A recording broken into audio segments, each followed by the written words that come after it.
البويرة وشعبة تربية الأبقار، مزرعة عائلية تهتم بتربية الأبقار وسط المصالح بالولاية. الزيارة تقودنا فيها زميلة وهبة دنداني. هذه المزرعة العائلية يزاول الأخوان عبد الرحمن وخالد نشاط تربية الأبقار، استثمار بدأ صغيرا وبالإرادة والعمل الدؤوب صار كبيرا مع المرافقة الدائمة لهما من قبل المصالح الفلاحية بالولاية. بدينا بقر نتاعنا شريناهم حنا، وكاين اون بارتي بدات لنا لا ليتري صمام اكريتي عطاتنا الابقار ونخلصوهم بالحليب. ودرك عندنا 36 بقره حلوب، وعندنا 20 بقره صغيره معمره قريب تبدا تبرودوي تنتج الحليب.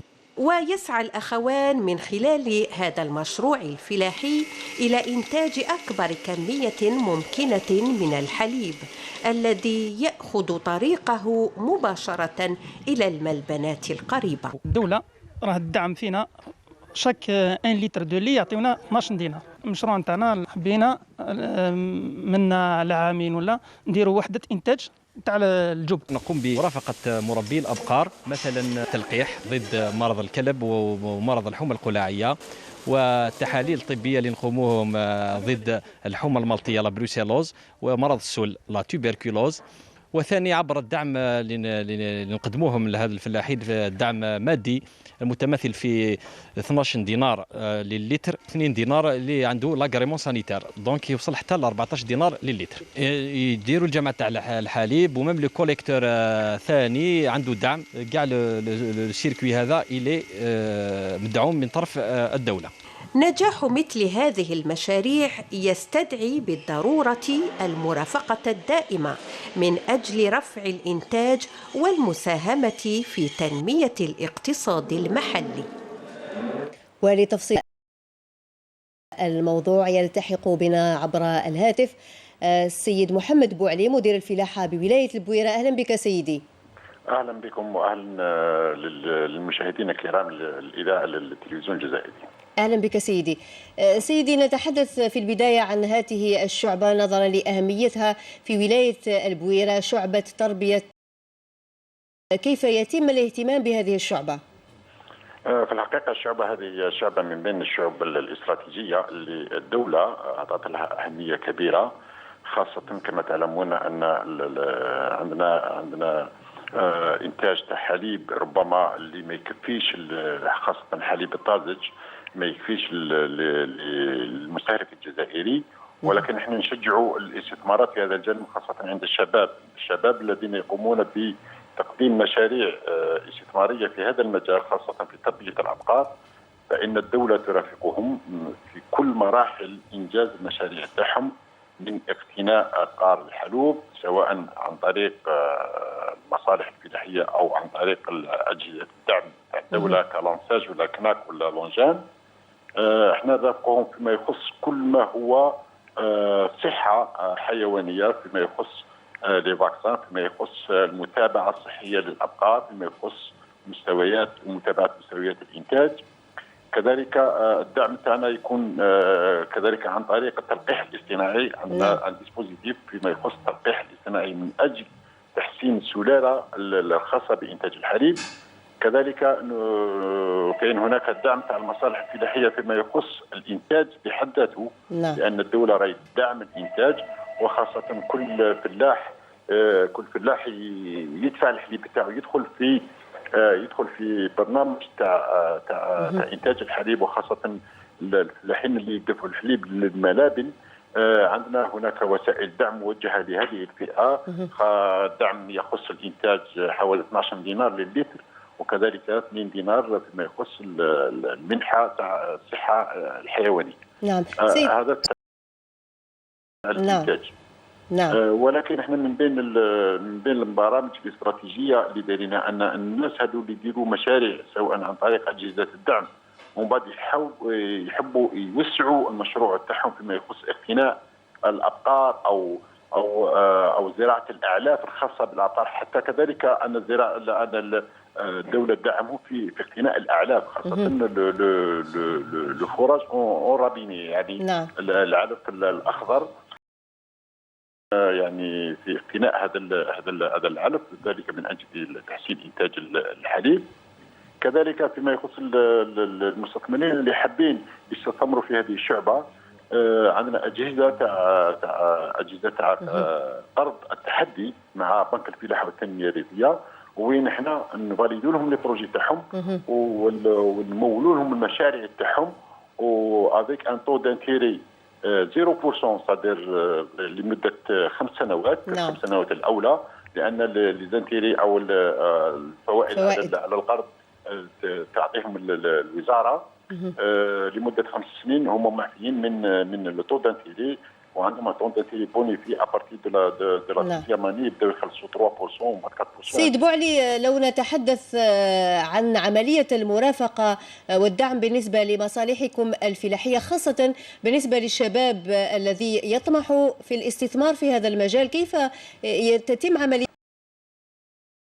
فيما يخص عملية المرافقة، احنا نرافقهم اولا في اقتناء الابقار الحلوب، نرافقهم في دعم الانتاج، يعني دعم لو بري تاع الحليب. نعم. ندعمهم اذا كان يدير استثمار في المزرعه، يعني فيما يخص انتاج الاعلاف، يعني ندعمهم بوسائل السقي من اجل توفير العلف الاخضر للابقار الحلوب. ندعمهم في اقتناء الاعلاف الفرج رابيني، يعني الفرج رابيني اللي يجيبوه اذا كان المستثمر كونفونسيوني، يعني دار اتفاقيه مع الملبنه ان الملبنه تجيب له العلف، وحنا ندعموه في السومه تاع في السعر هذا العلف. كان تدعيم حتى 30% 40% حسب الحالات. وبالنسبة يعني لتوفير العلف سيد بوعلي، وي بالنسبة لتوفير العلف، وي نعم، يعني كيف يتم توفير العلف، خاصة أنه العديد من الفلاحين يعانون من هذا الأمر، من الكمية من جانب ومن السعر من جانب آخر؟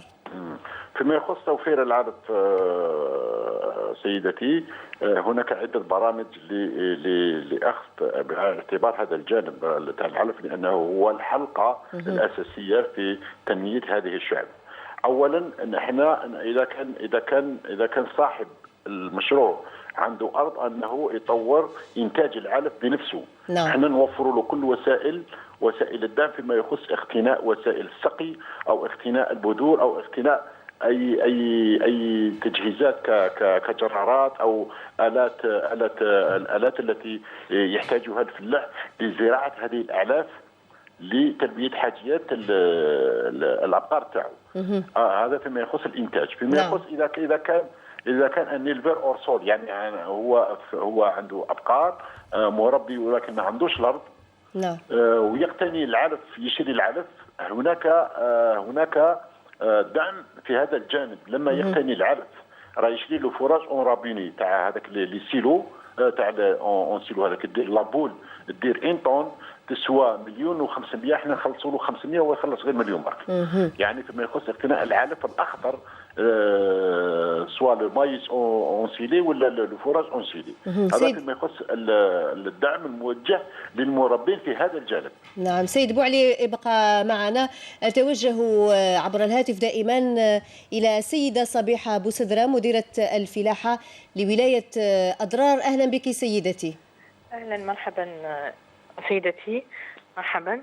أهلا سيدة بوسدرة، الفلاحة الصحراوية، الجزائر اليوم تتوجه نحو الاهتمام بهذا الفلاحة، إعطاء الدعم الكافي وتطويرها على مستوى مختلف ولايات الجنوب.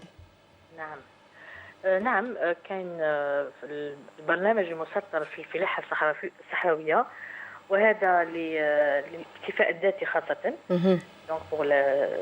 في هذا الشأن كانت هناك قفزة نوعية في الفلاحة الصحراوية، يعني من السنين اللي مضت قفزة يعني معتبرة. نعم. في الفلاحة الصحراوية، والتي تتمثل سورتو حنا في الفلاحة هنا عندنا أنا كولاية أضرار هي ولاية هيدرو أغريكول، دونك بالدرجة الثانية فلاحية. وحنا طبعا هنا طبعا في ولاية أضرار حنا عندنا زوج نوع من الفلاحة، الفلاحة التقليدية والفلاحة تاع المساحات الكبرى. دونك الفلاحة تاع المساحات الكبرى كاين في هذا الشأن كان فريمون قفزة في كسوسة في المساحة أو في الإنتاج.